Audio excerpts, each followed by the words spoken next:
Hello दोस्तों, नमस्कार, जय श्री राम। दोस्तों, आप सभी लोगों का एक बार फिर से मेरे यूट्यूब चैनल जोशी ऑफिशियल में बहुत बहुत स्वागत है। तो दोस्तों, आज मैं आपको फिर से एक नई वीडियो लाया हूँ। देखिए दोस्तों, आज कुछ इस प्रकार से है हमारे समस्त उत्तरी कराकोट का मौसम।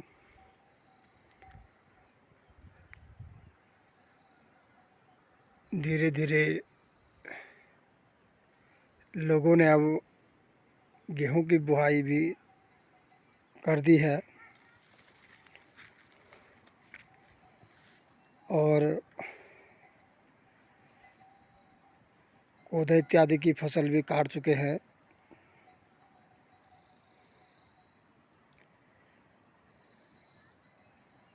और अब महिलाओं का काम रह गया है ये घास काटने की ड्यूटी। यहाँ पहाड़ में तो वैसे महिलाएं हमेशा ही व्यस्त रहती हैं, परंतु आजकल कुछ वर्कलोड कुछ ज़्यादा ही होता है पहाड़ की महिलाओं में,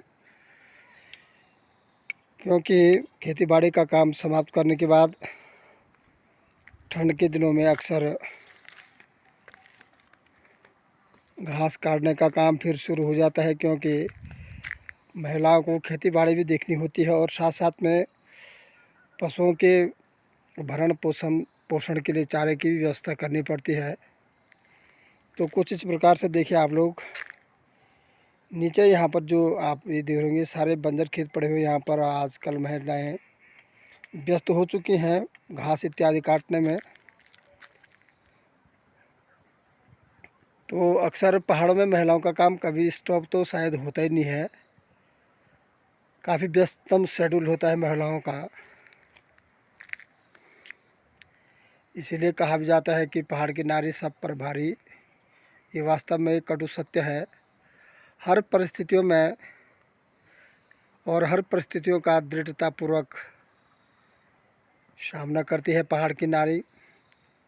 उतने पुरुष लोग इन्वॉल्व नहीं रहते हैं खेती बाड़ी में जितना कि महिलाएं अक्सर होती हैं। तो कुछ इस प्रकार का मौसम बना हुआ है। आजकल 2-4 दिन से धूप चटक नहीं, आसमान कुछ इस प्रकार से है कि बारिश की संभावनाएं लग रही हैं, परंतु बारिश होने का नाम ले नहीं रही है। देखिए दोस्तों, पशु तो बिल्कुल आजकल गांव में है नहीं।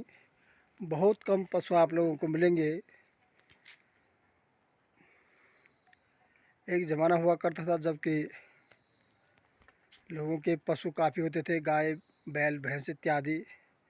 तो ये ज़मीन में इस प्रकार की जो आप लोगों को घास दिखाई दे रही है, ये बिल्कुल भी होती नहीं थी फसल काटने के बाद, क्योंकि हमारी गढ़वाली भाषा में बोलते हैं मगोसार। तो उस समय सारे पशुओं को लोग खोल देते थे, चाहे भैंस हो, बैल गाय इत्यादि, चाहे उनके बछड़े हों। तो सभी जगह फुल रहता था, पशुओं से बराबर भरी हुई रहती थी खेती सारी, और उसको हम मगोसार बोला करते थे। परंतु वैसा अब कुछ भी नज़र नहीं आ रहा है। पशुओं की संख्या बहुत कम हो चुकी है। लोगों ने पशुओं को पालना तो बिल्कुल लगभग छोड़ ही दिया है। तो आपको कहीं भी पशु नहीं मिलेंगे आप लोगों को। सारी में सारी बोलते हैं हमारे यहाँ। इन खेतों को जो खाली हो जाते हैं तो वहाँ पर जो है पशुओं को अक्सर छोड़ देते हैं गढ़वाल में। परंतु पशु पर्याप्त न होने के कारण ये सारी खाली रहती हैं पूरे ठंड के मौसम में। दूसरी खेती भी अक्सर पहाड़ों में करते नहीं हैं लोग। तो लगभग नवंबर दिसंबर और जनवरी तक ये सारी खेती बाड़ी खाली रहती है। और उसके तत्पश्चात फिर इसमें धान की बुआई करते हैं, क्योंकि यहाँ सिंचित भूमि बहुत कम है। उलखेड़ा हम इसे बोलते हैं, जिसमें पानी की ज़रूरत होती नहीं है। तो इन खेत को हम उलखेड़ा बोलते हैं।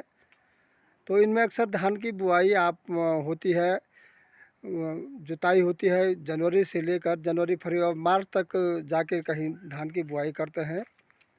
तो हमारे इलाके में तो बहुत कम सिंचित भूमि है और इलाकों में तो काफ़ी है, परंतु हमारे उत्तरी कराकोट में असिंचित भूमि ज़्यादा है। केवल कोट भटियारा इत्यादि को छोड़कर सभी जगह लगभग उलखेड़े हम बोलते हैं, जहाँ की पानी लगाते नहीं खेतों में। ये सारा बेल्ट वैसा ही है। बहुत कम लोग हैं जो कि खेतों को पानी देते होंगे। वैसे पानी की तो भरपूर मात्रा है, परंतु नहर बनाना काफ़ी टफ है, क्योंकि गदेरा नीचे हो गया और ज़मीन हाइट में होगी, जैसे कि नहर गूल इत्यादि बनाना बड़ा टफ होता है। तो इसीलिए यहाँ पर सिंचाई की प्रचुर मात्रा में माने खेतों को पानी मिल नहीं पाता है, जिससे कि सिंचाई की व्यवस्था कम है। और ऐसे ही खेत आप लोग यहाँ पर देख रहे होंगे, इसे उलखेड़ा बोलते हैं हम। इनमें इस समय गेहूँ बोई गई है। ये देखिए आप लोग, उलखेड़ा बोलते हैं हम लोग, जिसमें कि पानी की सिंचाई नहीं होती जिन खेतों में। तो दोस्तों कुछ इस प्रकार से है हमारे उत्तरी कड़ाकोट का मौसम। देखिए आप लोग, आसमान में बादल भी धीरे धीरे उमड़ घुमड़ रहे हैं।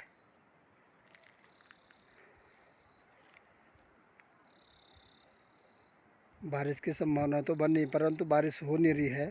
खेती बाड़ी के लिए तो बारिश बहुत ज़रूरी थी, परंतु मेट डिपार्टमेंट का प्रोडक्शन है कि ऐसे ही मौसम ख़राब रहेगा, परंतु बारिश होने के आसार बहुत कम हैं। ये देखिए कुछ इस प्रकार से है व्यू हमारे गांव का, चिरखून का। ये ऊपर में पड़ता है सैंज, हमारा नेबर विलेज। ये है सड़क हमारे गांव के, देखिए आप लोग, नीट और क्लीन बिल्कुल। काफ़ी लेट में हमारे इलाके में सड़क आई। इससे पहले हम लोगों ने काफ़ी प्रयास भी किया, सारे इलाके ने रोड के लिए काफ़ी आंदोलन भी हुआ। अंततोगत्वा काफ़ी प्रयास के बाद हमारे इलाके में रोड पहुंची। ये सामने पर आप देख रहे होंगे, ये भटियाना गांव जिसके ऊपर से रोड है, यही रोड हमारे इधर को भी आती है। और इसका लिंक है सीधा सोनला टू नामगढ़। 32 किलोमीटर PMGSY की रोड है। भटियाना से पीछे वाली जो रोड है सुनाले सोलना कंडा, सोलना से भटियाना तक वो पड़ जाती है गोचर डिवीज़न PWD। और इस तरफ की रोड अभी तो ये फ़िलहाल PMGSY के हाथ में है, परंतु ये रोड पड़ेगी थराली डिवीज़न में। PWD थराली से ले लेगी। फ़िलहाल 2026 तक तो ये ठेकेदार के हाथ ही में है, मेंटेनेंस इत्यादि का। परंतु हम लोगों ने काफ़ी डिफ़िकल्टीज झेली हैं इस रोड से पहले। यहाँ से लगभग हम नामगढ़ जाते थे स्कूल के दिनों में पैदल, जो कि यहाँ से लगभग 15-20 किलोमीटर की दूरी पर है पैदल मार्ग का।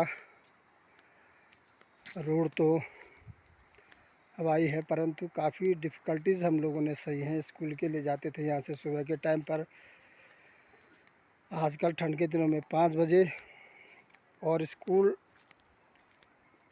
जाने के लिए पहुँच जाते थे नामगढ़ लगभग 9 बजे। ऑन फुट पहले गाड़ियों की व्यवस्था बहुत कम थी, इक्का दुक्का वाहन ही सड़क पर चलते थे, तो हमें लगभग पैदल मार्ग से ही ऑन फुट चलना पड़ता था। कभी कभार नलगांव से नामगढ़ भी 6 किलोमीटर की जो दूरी है, उससे भी हमें पैदल ही नापना पड़ता था। अब तो लगभग सारी सुख सुविधाएँ यहाँ पर हमारे इलाके में पहुँच चुके हैं। नेटवर्किंग की व्यवस्था है, रोड की व्यवस्था अच्छी हो चुकी है, परंतु अभी भी पलायन रुकने का नाम यहाँ से ले नहीं रहा है। क्योंकि एक तो यहाँ स्कूलिंग के लिए अच्छे स्कूल नहीं हैं, अच्छे इंस्टीट्यूट नहीं हैं बच्चों के लिए, फिर हॉस्पिटल इत्यादि की भी अच्छी व्यवस्था नहीं है, जिससे कि लोगों को हॉस्पिटल के लिए बाहर ही जाना पड़ता है। यहाँ से कर्णप्रयाग हो गया, जिला मुख्यालय गोपेश्वर, श्रीनगर, एम्स, ऋषिकेश इत्यादि जगह जाना पड़ता है। आधा से ज़्यादा लोग, लगभग आधा से ज़्यादा गढ़वाल तो माइग्रेट हो चुका है भावर साइड, कुछ देहरादून तो यहाँ बहुत कम अब पॉपुलेशन रह चुकी है। एक ज़माना था जब हमारे गांव में लगभग 400-500 आदमियों की पॉपुलेशन थी, और वर्तमान में लगभग 100-150 आदमी भी मुश्किल से होंगे। और एक ज़माना था जब हमारे गांव में लगभग 70, 80, 85, 90 परिवार हुआ करते थे। अब घटकर 60 के इर्द गिर्द रह चुके हैं हमारे गांव चिरखुन में। तो दोस्तों कुछ इस प्रकार का है आजकल हमारे गांव का व्यूज़, ग्राम चिरखुन का।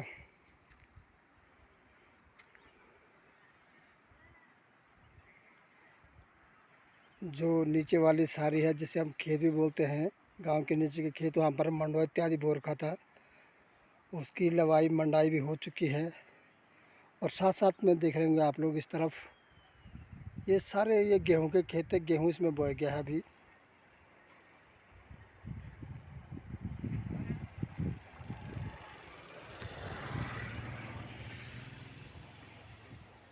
परंतु गांव के बीच में, हमारे गांव के बीच में पेड़ बहुत सारे हैं, खड़ीक, भीमल, भिंकुल जिसे हम बोलते हैं, जिसके कारण कि गांव स्पष्ट रूप से दिखाई नहीं देता है दूर से भी।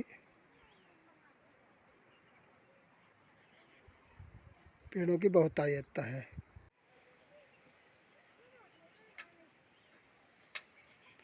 और धीरे धीरे से नए कंस्ट्रक्शन भी गांव में बनने स्टार्ट हो गए होगी। देख लिए आप, ये ईंट इत्यादि लोगों ने इकट्ठी कर रखी हैं।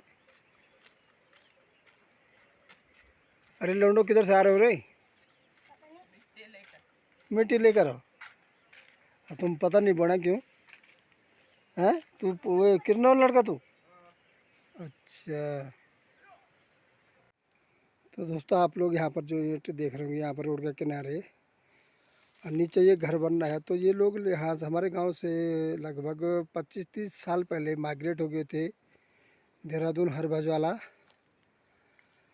परंतु अब लग रहा है लोगों को कि धीरे धीरे पहाड़ी में जाना उचित है, क्योंकि नीचे पॉल्यूशन और पॉपुलेशन दोनों ज़्यादा हो चुकी हैं।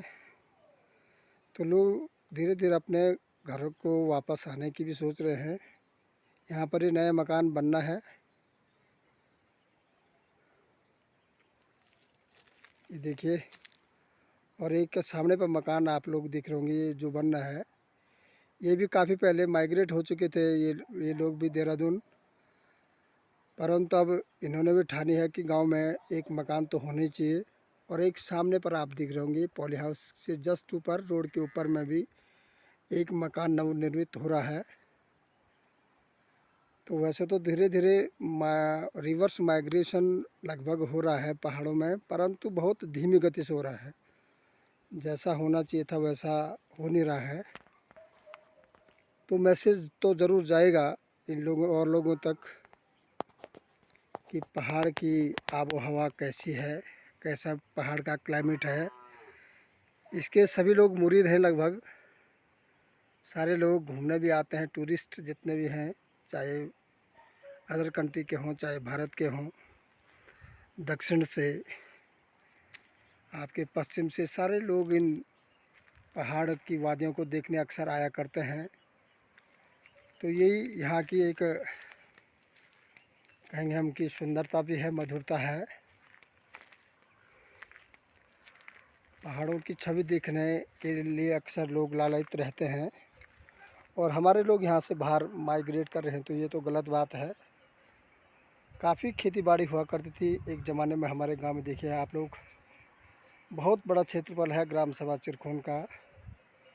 ये पूरा बेल्ट देख रहे होंगे आप, जहाँ जहाँ तक ये कैमरा जा रहा है वहाँ तक ये सारी चिरखुन की शर्त है। देखिए आप लोग, इतना बड़ा गांव हुआ करता था एक ज़माने में।